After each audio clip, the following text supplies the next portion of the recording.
এই রাস্তায় এলাম, এই রাস্তা বলে দিন দুপুরে কানা নেংরা শৈতান শৈতান হয়েছে, আল্লাহ জানে কি হয়।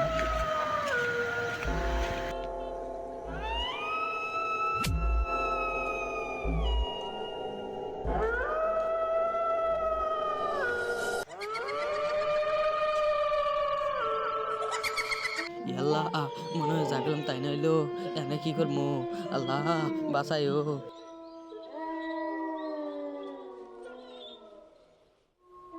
ও বাবা, এই সারা আমারে নিয়ে যা কইলাম খারো। ওই এইবারে তোকে খাবো।